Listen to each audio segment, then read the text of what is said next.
Hi friends, welcome to Kadam study centre. So आज हम data structure का लेक्चर नंबर 2 स्टार्ट करने हैं। हमने ऑलरेडी चैप्टर नंबर 1 स्टार्ट किया है, उसका लेक्चर नंबर 1 हमने ऑलरेडी ले लिया है। ओके, अगर आपने देखा नहीं होगा तो सबसे पहले लेक्चर नंबर 1 देखे और देन लेक्चर नंबर 2 देखना। ओके, आपको पता है हमने second year BSc computer science start कर दिया है। उसका सब्जेक्ट है डेटा स्ट्रक्चर, उसका ये चैप्टर नंबर 1 है और लेक्चर नंबर 2 है। ओके, तो आज का टॉपिक है इंफॉर्मेशन। ओके, इंफॉर्मेशन यानी कि क्या? When data is processed, it becomes an information. In short, meaningful logical process data is called information. Okay, information किसे कहते हैं? जब आपका डेटा प्रोसेस होता है एंड वो जब इन्फॉर्मेशन के फॉर्म में क्रिएट हो जाता है, short meaningful logical process. Okay, उससे हम इन्फॉर्मेशन कहते हैं। इन्फॉर्मेशन की डेफिनेशन याद रखो। Then data types. सो हमारे पास कितने टाइप्स के डेटा है? 3 टाइप्स के डेटा है। ओके, आपने पढ़े होंगे फर्स्ट ईयर में। The term data type is used to describe the type of data that variable may hold in a programming language. Okay, जो वेरिएबल हम प्रोग्रामिंग लैंग्वेज में होल्ड करते हैं, ओके, उसे डिस्क्राइब करने के लिए हम टाइप ऑफ डेटा यानी डेटा टाइप यूज करते हैं। तो सबसे पहला डेटा टाइप है आपका user defined data type, second है built in data type and third है डिराइव्ड डेटा टाइप। ओके, आपने ये पढ़ा भी होगा, ये नेम आपने ऑलरेडी सुने हैं। तो यूजर डिफाइंड में आते हैं स्ट्रक्चर, यूनियन, इनम। अभी यूजर डिफाइंड मतलब क्या? यूजर मतलब कौन? हम खुद ये डेटा टाइप डिफाइन करते हैं। ओके, स्ट्रक्चर हम खुद बनाते हैं, यूनियन हम खुद बनाते हैं, इसलिए इसे कहते हैं user defined data type. And second type है हमारा built in data type. Built in मतलब जो प्रोग्रामिंग लैंग्वेज डेवलप करते हैं, प्रोग्रामिंग लैंग्वेज के थ्रू डेवलप किए जाते हैं डेटा टाइप है, उसे हम बिल्ट इन डेटा टाइप कहते हैं। For example integer, float, chart नहीं, यहाँ पे कैरेक्टर है। Okay, sorry, and then double. Okay, यहाँ पे कैरेक्टर है, इतना याद रखना।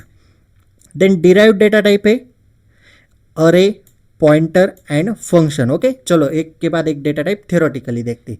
सो बिल्ट इन डेटा टाइप मतलब the data type provided by programming language. जैसा कि मैंने आपको अभी कहा, जो डेटा टाइप प्रोग्रामिंग लैंग्वेज के थ्रू प्रोवाइड किए जाते हैं उसे हम कहते हैं built in data type. Definition याद रखो। For example integer, character and float. Integer में हम नंबर्स लिखते हैं, कैरेक्टर में हम A to Z में से नेम्स या फिर लेटर लिखते हैं, एंड फ्लोट में हम जो पॉइंट वैल्यू होती है, डेसिमल वैल्यू 1.2, 1.4, 3.14, उस तरह की वैल्यू हम फ्लोट में लेते हैं। Okay, then second user defined data type. Okay, those data types which are defined by the user as per their requirement. Okay, जो यूजर डिफाइन करता है उसे हम यूजर डिफाइंड डेटा टाइप कहते हैं।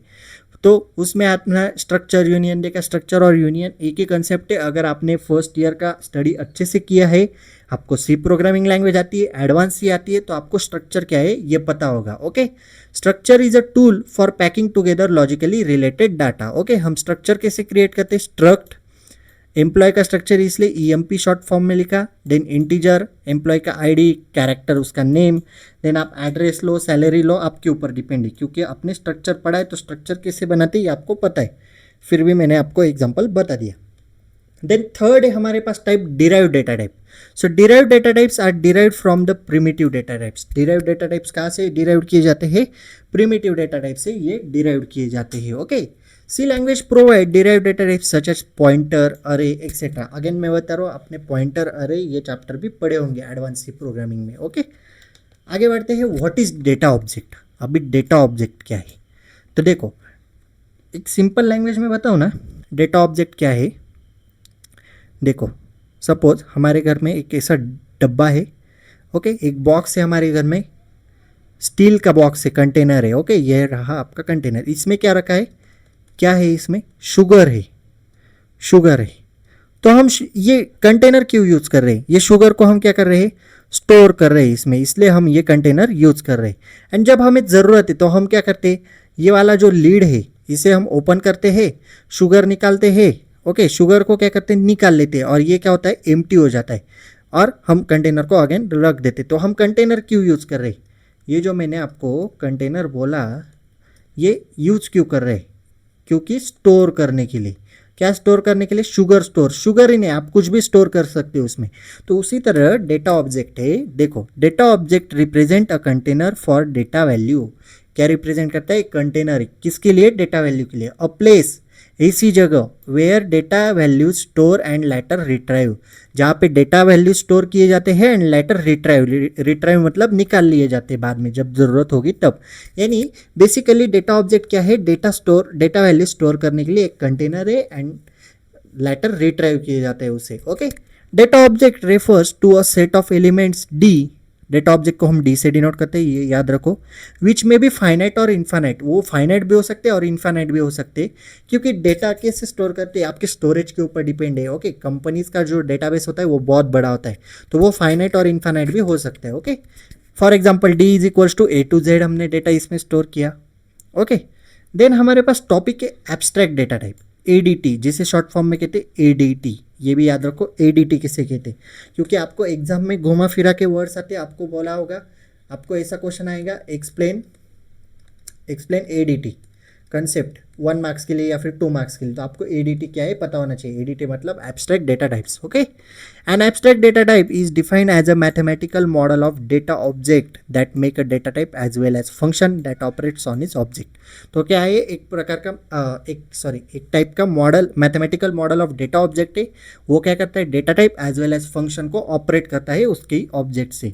सो एडीटी इंक्लूड, यानी abstract data type include domain होता है, डोमेन मतलब कलेक्शन ऑफ डाटा, फंक्शंस होते अ set of operation on the data, and axioms होते अ सेट ऑफ एक्सियम्स और rule of behaviour governing the interaction of object. Okay, तो आपको अगर क्वेश्चन आया ये वाला एक्सप्लेन एडीटी, सपोज 3 मार्क्स के लिए क्वेश्चन है, 3 to 4 मार्क्स हम कंसिडर करते, तो आपको डेफिनेशन लिखनी है एंड ये तीनों पॉइंट आपको लिख देने। ओके, दैट्स इट, ज़्यादा कुछ लिखने की ज़रूरत नहीं है, आगे बढ़ते हैं। Okay, so advantages of ADT. अभी एडवांटेजेस क्या है एडीटी के, ADT is reusable and ensure produce data structure. ADT reusable है और इंश्योर करता है कि वो डेटा स्ट्रक्चर को प्रोड्यूस करता है। Okay, it reduce coding effort, ADT की वजह से हमारे कोडिंग के एफर्ट बच जाते हैं। ADT hide the internal implementation details, और इंटरनल इम्प्लीमेंटेशन की डिटेल्स एडीटी हाइड करता है। ओके, आप बोर हो रहे होगे क्योंकि ये कंप्लीटली थियोरेटिकल सब्जेक्ट है, प्रैक्टिकल भी है, लेकिन आपका डीएस एंड डीबीएमएस का मिक्स प्रैक्टिकल है। ओके, मिक्स, यानी जब आपको एक बात बताऊँ ना कि आपका पेपर होता है प्रैक्टिकल का 35 मार्क्स का, बराबर, तो इसमें होते 15 मार्क्स का डीएस का प्रैक्टिकल होता है, 15 मार्क्स का होता है डीबीएमएस का होता है, और 5 मार्क्स की आपकी वाइवा, टोटल हो गए 35। ओके, सिंपल है, इसलिए थेरोटिकल सब्जेक्ट है दोनों डीएस डीबीएमएस, इसलिए आपको बोर हो रहा होगा। Okay, then types of data structure, ये हमारा लास्ट टॉपिक है इस लेक्चर का, चैप्टर का नहीं बोल रहा, लेक्चर का। ओके, और एक लेक्चर होने वाला है इसके ऊपर। सो हमारे पास 2 टाइप्स के डेटा है, linear and non linear. So linear data मतलब क्या, अरे, लिंक लिस्ट, स्टैक, क्यू। अगर आपने डेटा स्ट्रक्चर एंड एल्गोरिदम का सिलेबस देखा है तो आपको सेकंड चैप्टर है अरे एज ए डेटा स्ट्रक्चर, ये हुआ second chapter. Okay, link list है हमारा 3rd चैप्टर है, स्टैक हमारा 4th चैप्टर है, एंड क्यू हमारा 5th चैप्टर है। तो आज हम इस सेमिस्टर में हम लीनियर डेटा स्ट्रक्चर पढ़ने वाले हैं। ओके, कंप्लीटली फर्स्ट चैप्टर तो आपका इंट्रोडक्शन है, सेकंड आपका array as a data structure, 3rd chapter आपका लिंक लिस्ट, 4th चैप्टर आपका stack, and 5th chapter queue. अभी लिंक लिस्ट एंड स्टैक के बारे में अगर आपको बताने जाए ना, तो स्टैक में क्या होता है ना, सपोज आपने चेयर्स रखे, यहाँ पे एक चेयर, एक यहाँ पे एक, यहाँ पे एक, यहाँ पे एक, यहाँ पे एक। ओके, 1 2 3 4 5 चेयर्स है, एक के ऊपर एक रखे, जो हमने लास्ट में रखी है वो हम पहले निकालते, तभी हम इस चेयर को निकाल सकते, बराबर ना। तो इसमें क्या होता है, last in first out. Okay, last in first out, ऐसी कंसेप्ट होती है। और क्यू में क्या होता है ना, आपके सपोज ये एग्जाम सेंटर है और यहाँ पे क्यू है, यानी बच्चों की लाइन है। ओके, तो इसमें क्या होता है, जो फर्स्ट खड़ा होता है वही फर्स्ट जाता है ना एग्जाम फॉर्म भरने के लिए, तो इसमें होता है फर्स्ट इन, ये लाइन याद रखो इसलिए लिख के बता रहा हूँ, फर्स्ट इन फर्स्ट आउट। तो स्टैक में क्या होता है, लास्ट इन फर्स्ट आउट, और क्यू में होता है first in first out. Okay, इसलिए ये लीनियर डेटा स्ट्रक्चर टाइप है। और नॉन लीनियर में है ट्रीज, ग्राफ्स। आपने ग्राफ्स पढ़ा है, ग्राफ थ्योरी सब्जेक्ट हमने फर्स्ट ईयर सेकंड सेमेस्टर में पढ़ा है। ओके, तो ये हुए 2 टाइप्स ऑफ डेटा। अभी लीनियर डेटा स्ट्रक्चर मतलब क्या, चलो इन डिटेल देखते हैं। In linear data structure elements are arrange sequentially, elements कैसे अरेंज होते हैं, सिक्वेंशियली, यानी लीनियर, नाम में ही रखा है ना, लीनियर फॉर्म में। Meaning each element is connected to its previous and next element, हर एक एलिमेंट आगे पीछे के एलिमेंट से कनेक्ट होता है। Allowing for a single level data storage, Traversal is a straightforward, typically involving moving one element to the next in a defined order. For example, वही है arrays. Element are stored in contiguous memory locations and accessed by index. अरे आपने chapter first year में पढ़ा है, okay, सी programming में. तो अरे में हम क्या करते हैं, इंडेक्स से एक्सेस करते हैं उसे. देन लिंक लिस्ट मतलब एलिमेंट्स जिसे हम नोड्स कहते हैं are link using pointers where each node content data and reference to the next node.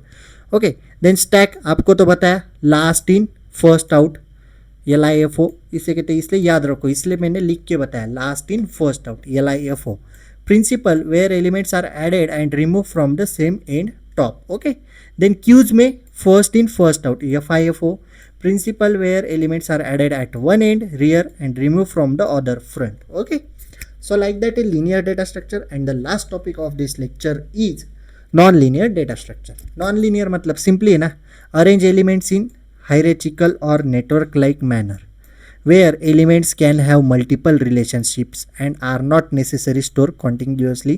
Traversal requires specialized algorithm due to complex relationship between elements. Complex relationship होता है. Okay. For example, flow chart की बात करते, चलो यहाँ पे है कि यहाँ पे है कि यहाँ पे है कि, यानी सबका कनेक्शन एक दूसरे से है, कोई अलग नहीं है, इसलिए ये कॉम्प्लेक्स है. ओके. एग्जाम्पल, ट्रीज बोला, ट्रीज वही है ना, आपने ट्री तो देखा होगा ना, फ्लो चार्ट या फिर ट्री डायग्राम आपने सुना होगा, इस तरह से, यहाँ पे एक, यहाँ पे एक, इस तरह से. Okay. Graphs, collection of nodes, vertices. Graph तो आपने पढ़े ना,